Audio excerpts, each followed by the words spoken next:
ओम शांति। ओम शांति। आज बाबा ने कहा, मीठे बच्चे, पवित्र बनने की कसम लेना ही सच्चा रक्षाबंधन है। बाबा कल्प में एक ही बार ये राखी तुम बच्चों को बांधते हैं।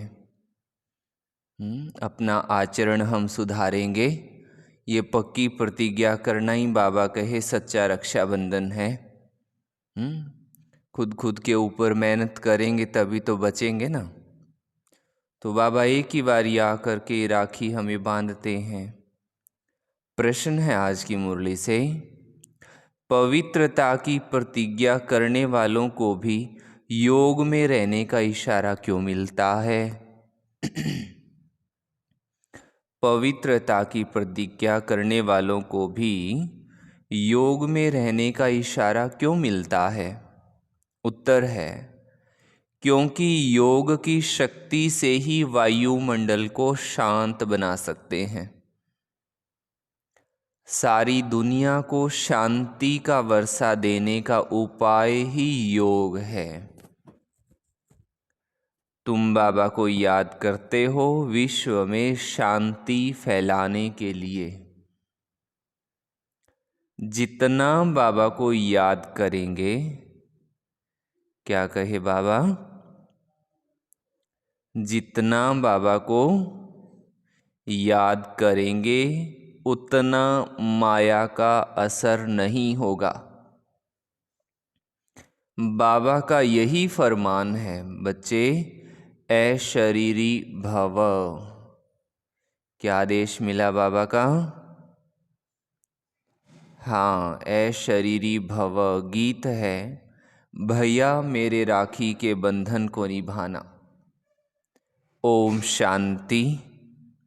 बेहद के बाबा का बच्चों प्रति फरमान है कि अशरीरी होकर रहो, अर्थात अपने को आत्मा निश्चय कर इन कर्मेंद्रियों से खुद को अलग समझो। क्या निश्चय करो खुद को? आत्मा। और किससे अलग? इन कर्मेंद्रियों से अलग समझो। ये शरीर डिपेंड करता ही है आत्मा के ऊपर, ये शरीर चलता ही आत्मा से है।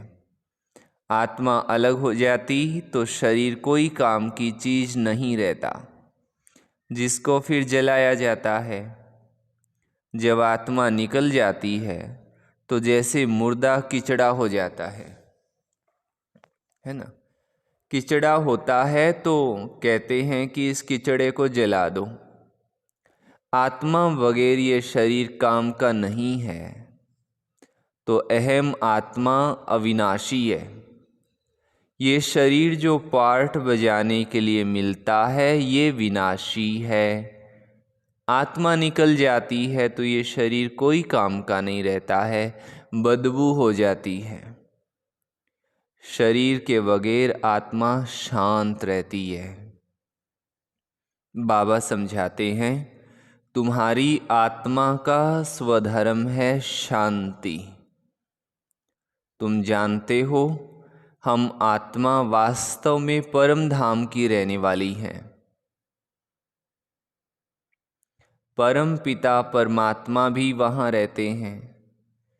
जब कोई दुख होता है तो बाबा को याद करते हैं, बाबा मुझे इस दुख से छुड़ाओ। बाबा तो नहीं कहेंगे क्योंकि इतना ज्ञान नहीं होता, परंतु हे ईश्वर भगवान कहते हैं। आत्मा ही सुख दुख में आती है। बहुत सन्यासी आदि हैं जो कहते हैं आत्मा निर्लेप है, परंतु नहीं, आत्मा में ही खाद पड़ती है। परंतु एक तरीके से परमात्मा निर्लेप जरूर है। क्यों? क्योंकि बाबा कितनी बारी कहते हैं, मैं अभोक्ता हूँ, दुख सुख से न्यारा हूँ। और परमात्मा निर्लेप है, इसीलिए तो जो लेप छेप वाली आत्मा उसको याद करती है, बुलाती है। क्यों? क्योंकि मानिए आपके दोनों हाथ मैले हैं आपको धुलाई करनी है तो क्या करेंगे? कोई दूसरा होगा साफ हाथ वाला, उसको ही कहेंगे ना साफ हाथों से थोड़ा पानी डालिए, तो आप हाथ धोएंगे। तो आत्मा निर्लेप नहीं है। आत्मा में ही खाद पड़ती है। सच्चे सोने में सिल्वर पड़ती है तो सोना 24 कैरेट से 22 कैरेट बन जाता है। सच्चे सोने में खाद डाल देते हैं तो जेवर मुलम्मे का हो जाता है। आत्मा ही मुख्य है। आत्माओं का बाबा है परम पिता परमात्मा। वही आकर इस समय बच्चों को कहते हैं, अब शरीर का भान छोड़ दो। मैं आत्मा हूँ, बाबा के पास जाता हूँ। हम हैं पांडव। पांडवों का प्लान ये है, पहले यादव यूरोपवासी, फिर कौरव और ये है पांडव। बरोबर महाभारी लड़ाई लगी है और फिर जय जयकार हो गया। ये राजयोग है ही नई दुनिया के लिए। पांडवों की जय जयकार हुई और सब खलास हो गए। जय जयकार होती ही है सतयुग में। राखी का त्योहार भारतवासी मनाते हैं, राखी बांधते हैं। अभी ये बच्चे जानते हैं राखी एक ही बारी बांधते हैं। जो फिर हम 21 जन्म पवित्र रहें तो जरूर कलयुग अंत में राखी बांधने वाला चाहिए। राखी कौन बांधते हैं, कौन प्रतिज्ञा कराते हैं? स्वयं बाबा और जो उनके वंशावली ब्राह्मण हैं। सच्चे सच्चे ब्राह्मण तुम हो। ब्राह्मण ही राखी बांधते हैं। बहन भाई को बांधे ये भी झूठी बनावट है। बुजुर्ग लोग कहते हैं आगे ब्राह्मण ही आकर धागे की राखी बांधते थे। वो कोई ऐसे नहीं कहते थे कि तुमको पवित्र रहना है। पवित्रता को वो जानते ही नहीं हैं। तो ये राखी का उत्सव जरूर संगम पर हुआ है। कितना वर्ष हुआ? 5000 वर्ष। संगम पर बाबा ने राखी बांधी और फिर हम सतयुग त्रेता अंत तक पवित्र रहे। फिर भक्ति मार्ग से राखी त्योहार शुरू हो गया। कहते हैं ये उत्सव परंपरा से मनाते आए हैं, परंतु ऐसे तो है नहीं। 5000 वर्ष में एक ही बारी राखी बांधते हैं। जब द्वापर से पतित बनते हैं तो वर्ष वर्ष राखी बांधते हैं, क्योंकि ये पवित्र बनते हैं। जैसे वर्ष वर्ष रावण को जलाते हैं, वैसे वर्ष वर्ष राखी भी बांधते हैं। हर वर्ष हर साल राखी बांधते हैं। वास्तव में इनका अर्थ तुम समझते हो। बाबा आकर कहते हैं बच्चे प्रतिज्ञा करो। क्या कहते बाबा? कौन सी प्रतिज्ञा? ऊपर बाबा ने बताई, मन ही मन याद करो सभी, है ना। तो राखी बांधने से कुछ नहीं होता है। ये तो कसम उठाया जाता है कि बाबा हम अभी पवित्र रहेंगे। तो ड्रामा में इन उत्सवों की नूंद है। सतयुग त्रेता में राखी बांधने की दरकार नहीं रहती है। असली राखी तो शिव बाबा ने बांधी ना। कल की मुरली में ही बाबा ने कहा कि बच्चे ऐसी राखी बांधता हूँ जिससे तुम्हारी रक्षा हो जाती है विकारों से। तो बाबा जैसी राखी तो किसी ने नहीं बांधी। तो बाबा कहते हैं सतयुग त्रेता में जरूरत नहीं रहती है, वो है ही निर्विकारी दुनिया। इस समय अपनी है चढ़ती कला, फिर तो उतरना होता है। हम फिर सो सतो प्रधान देवता बनेंगे। ब्राह्मण कहते हैं हम अभी ईश्वर की संतान है, फिर सो देवता बनते हैं।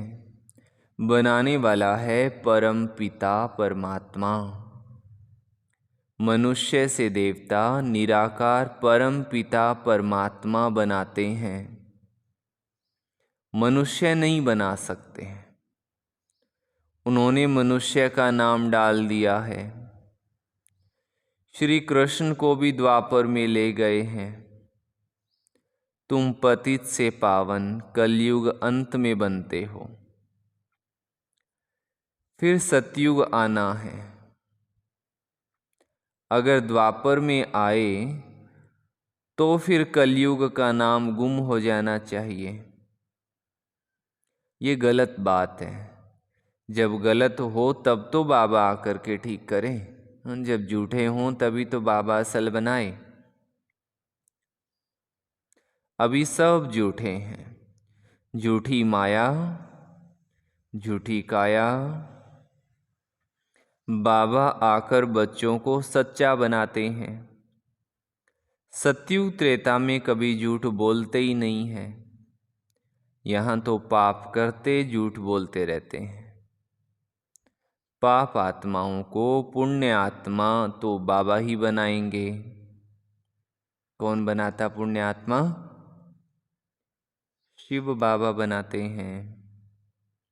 जैसे दीपमाला पर सारे वर्ष का हिसाब किताब चुकतू करते हैं ना, तुम्हारा फिर आधा कल्प का जो पापों का खाता है वो भस्म होता है और पुण्य का खाता तुम जमा करते जाते हो। यहाँ ही जमा करेंगे तब 21 जन्म फल मिलेगा। बाबा को याद करने से ही विकर्म विनाश होंगे। नया कोई पाप नहीं करना चाहिए। पुराना खाता खलास करना है। पुराने पाप जो हैं उनको विनाश करना है और नया कुछ पाप कर्म करना नहीं है। बाबा को बतलाते हैं, बाबा हमसे ये पाप हुआ, अच्छा आधा माफ। इस जीवन में भी छोटेपन में पाप किया है तो वो बतलाने से आधा दंड कट जाएगा। बाकी आधा के लिए फिर भी मेहनत करनी पड़ेगी। इस जन्म की जीवन कहानी से आगे का भी पता पड़ जाता है, क्योंकि संस्कार ले आते हैं ना, फिर उनकी अवस्था का पता पड़ जाता है। ये तो समझते हैं दिन प्रतिदिन नीचे ही गिरते आए हैं, दुनिया तमो प्रधान बनती जाती है, पाप बढ़ते जाते हैं। फिर पतित पावन बाबा आकर राखी बांधते हैं, अर्थात प्रतिज्ञा कराते हैं, तो तुम पवित्र बन जाते हो।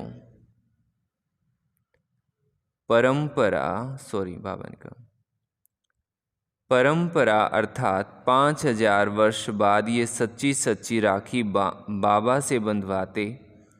फिर उसकी रस्म रिवाज आधा कल्प चलती है। उसका महत्व बहुत है। पहले पहले महत्व है जो राखी बांधते हैं, उनका उत्सव है मुख्य। ऊंचे से ऊंचा उत्सव है शिव जयंती, जिसका कोई को पता नहीं है कि कब आए, क्या आकर किया। इब्राहिम, बुद्ध, क्राइस्ट आदि कब आए ये तो सब जानते हैं। उनसे आगे सतयुग त्रेता में क्या था वो हिस्ट्री ज्योग्राफी कोई जानते नहीं है। देवी देवताओं की राजधानी कैसे स्थापन हुई, कितना समय चली, ये कोई जानते नहीं। मुख से कहते हैं सतयुग के लक्ष्मी नारायण, सर्वगुण संपन्न, 16 कला संपूर्ण, संपूर्ण निर्विकारी थे। लक्ष्मी नारायण तो हुए महाराजा महारानी, उन्हों का बचपन भी चाहिए, बच्चों का किसको पता नहीं है। राधे कृष्ण को फिर द्वापर में ले जाते हैं। ये मनुष्यों की अपनी कल्पनाएं हैं। सतयुग की आयु भी लाखों वर्ष लिख दी है, इतनी तो होनी नहीं चाहिए बाबा कहे तो। बाबा कहते हैं, खुद भी कहते हैं 3000 वर्ष पहले क्राइस्ट बरोबर देवी देवताओं, क्राइस्ट से 3000 वर्ष पहले बरोबर देवी देवताओं का राज्य था, तो फिर सतयुग को इतने वर्ष क्यों देते हैं? सहज बात है ना। परंतु माया पत्थर बुद्धि बना देती है, जो बिल्कुल ही भूल जाते हैं कि हम देवी देवता थे। नंबर 1 ही जब नारायण बनता तो उनको भी ये ज्ञान नहीं होता है, ज्ञान प्राय खत्म हो जाता है। बाबा कहते हैं अभी तुमको ज्ञान देता हूँ मनुष्य से देवता बनाने का। देवता बन गए फिर क्या सिखलाएंगे, दरकार ही नहीं है। तो राखी का उत्सव भी तुम जानते हो। ये सब उत्सव हर वर्ष होते हैं। कुंभ का मेला, सागर नदी का मेला भी बड़ा भारी लगता है। अभी भी कुंभ का मेला शायद 2025 में लगेगा। सागर और ब्रह्मपुत्रा नदी का मेला मशहूर है। सागर तो बाबा है, उनसे पहले ये ब्रह्मपुत्रा निकली, माना ब्रह्मा बाबा, फिर वृद्धि होती जाती है। सागर और ब्रह्मपुत्रा का मेला देखने में आता है। वहाँ फिर है नदियों का मेला, उसमें भी साफ पानी और मैला पानी दिखाई पड़ता है। वहाँ भी हर वर्ष मेला लगता है। वर्ष वर्ष जाकर पतित से पावन बनने स्नान करते हैं। अभी तुम संगम युग पर हो। बरोबर इस समय तुम ज्ञान सागर से आकर मिले हो। ये है संगम का सुहावना समय, जबकि आत्माओं का परम पिता परमात्मा से मिलन होता है। तुम बच्चे जानते हो, जो भी पर्व मनाते हैं वो सभी अभी के हैं। आज है रक्षाबंधन, बाबा थोड़ी राखी भी ले आए हैं। आज बाबा पूछते हैं किसको शिव बाबा से राखी बंधवानी है, वो हाथ उठाए। तो 2-4 ने हाथ उठाया। फिर बाबा ने कहा शिव बाबा से जिनको राखी बंधवानी हो वो हाथ उठाएं। तो फिर बहुतों ने हाथ उठाया। बाप दादा बोले क्या तुम सब पावन नहीं बने हो जो राखी बंधवाते हो? फिर मम्मा से बाप दादा ने पूछा तो मम्मा बोली कि राखी तो बांधी ही हुई है। देखो बाबा ने बच्चों की परीक्षा ली तो सब फेल हो गए। मम्मा ने ठीक कहा, तुम तो पवित्र हो ही, बाकी ज्ञान की धारणा पर मदार है।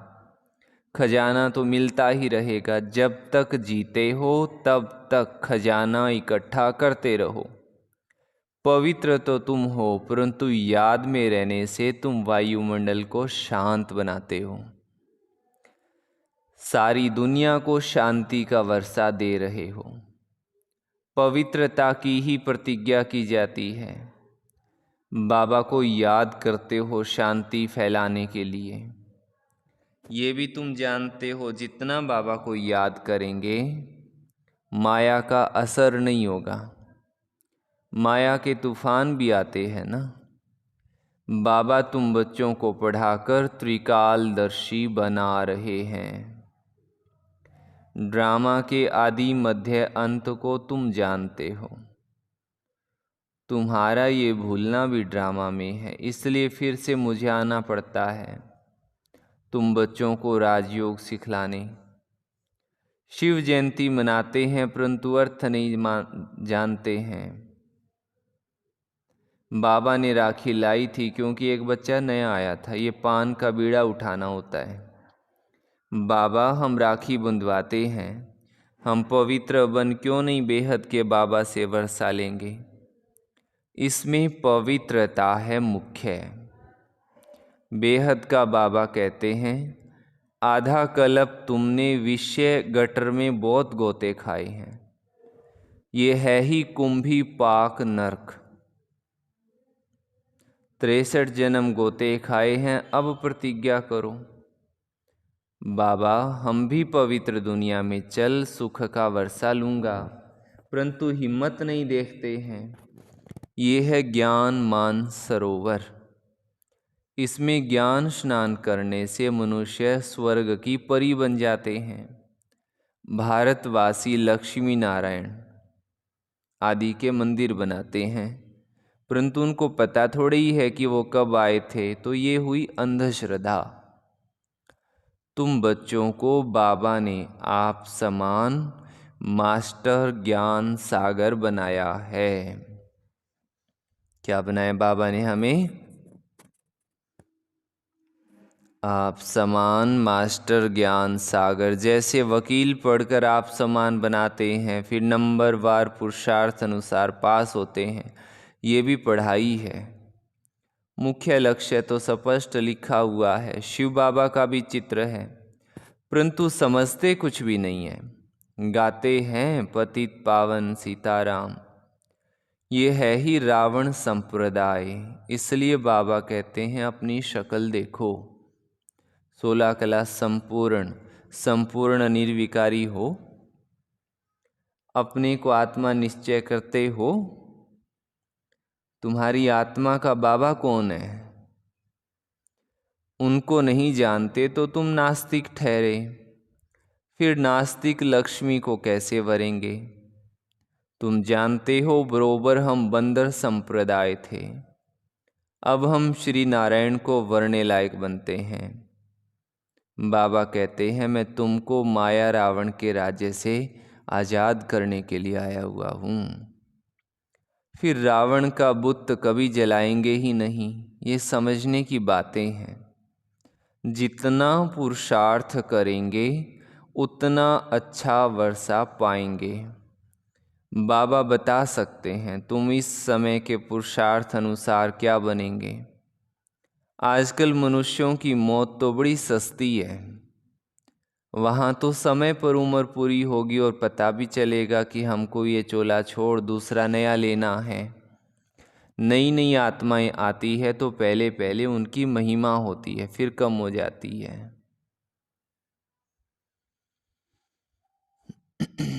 सतो रजो तमो से हर एक को पास करना पड़ता है।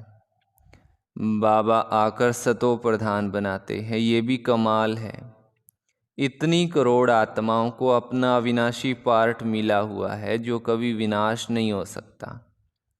आत्मा इतनी छोटी सी बिंदी है, उनमें सारा अविनाशी पार्ट भरा हुआ है। इसको कुदरत कहा जाता है। नया कोई इन बातों को समझ नहीं सकता। बड़ी गहरी बातें हैं। शिव का रूप तो यही दिखाते हैं। अगर हम इनका रूप बदल दें तो कहें इनकी तो दुनिया से न्यारी बातें हैं। नई दुनिया के लिए नई बातें अभी तुम ही सुनते हो, फिर कल्प बाद भी तुम ही आकर सुनेंगे। तो पतित पावन बाबा ने प्रतिज्ञा कराई थी और जिन्होंने ये प्रतिज्ञा की वही फिर स्वर्ग के मालिक बने। इसलिए त्योहार मनाया जाता है। सच्चे सच्चे ब्राह्मण तुम हो। सरस्वती ब्राह्मणी ऊंची गाई जाती है। अच्छा, मीठे मीठे सिकिलधे बच्चों प्रति मात पिता बाप दादा का याद प्यार और गुड मॉर्निंग। रूहानी बाप की रूहानी बच्चों को नमस्ते। हम रूहानी बच्चों की रूहानी मात पिता बाप दादा को याद प्यार, गुड मॉर्निंग और नमस्ते। धारणा के लिए मुख्य सार का पहला पॉइंट है पुराने विकर्मों का खाता खलास कर पुण्य का खाता जमा करना है। कौन सा खाता जमा करना है? हाँ, पुण्य का खाता। और ख़त्म कौन सा खाता करना है? विकर्मों का खाता। याद में रहे शांति का वायुमंडल बनाना है। कौन सा वायुमंडल? शांति का। और कैसे बनेगा? बाबा की याद में रहने से। दूसरी बात, याद में रहे शांति का वायुमंडल बनाना है। दूसरी बात है पवित्रता की प्रतिज्ञा कर। पवित्र रहने की सच्ची राखी हर एक को बांधनी है। वरदान दिया बाबा ने। सदा दिल खुश मिठाई खाने और खिलाने वाले सच्चे सेवाधारी खुश मिजाज भव। जो रोज अमृत वेले दिल खुश मिठाई खाते हैं वो खुद भी सारा दिन खुश रहते हैं और दूसरे भी उनको देख खुश होते हैं। ये दिल खुश की खुराक कैसी भी परिस्थिति को छोटा बना देती है। पहाड़ को रूई बना देती है। तो सदा यही स्मृति रखो कि हम दिल खुश मिठाई खाने और दूसरों को खिलाने वाले हैं। रोने की परिस्थिति में भी मन सदा खुश रहे, तब कहेंगे खुश मिजाज। उनके चेहरे से भी सेवा होती है, उनकी सूरत ज्ञान की सीरत को प्रत्यक्ष करती है। बाबा कहते हैं उनकी सूरत सीरत भी सेवा करती है। स्लोगन है, जिनके हर संकल्प से अनेकों को श्रेष्ठ जीवन बनाने की प्रेरणा प्राप्त हो, वही पुण्य आत्मा है। जिसके हर संकल्प से अनेकों को श्रेष्ठ जीवन बनाने की प्रेरणा प्राप्त हो, वही पुण्य आत्मा है। ये थी बाबा की आज की मुरली। आज का स्वमान है, मैं खुश नसीब आत्मा हूँ। कौन सी आत्मा हूँ? खुश नसीब आत्मा हूँ। अच्छा, सभी भाई बहनों को बहुत प्रेम सहित ओम शांति। और जिसने मुरली सुनी है वो कमेंट बॉक्स में ओम शांति जी ज़रूर लिखना। सभी को प्रेम सहित ओम शांति जी।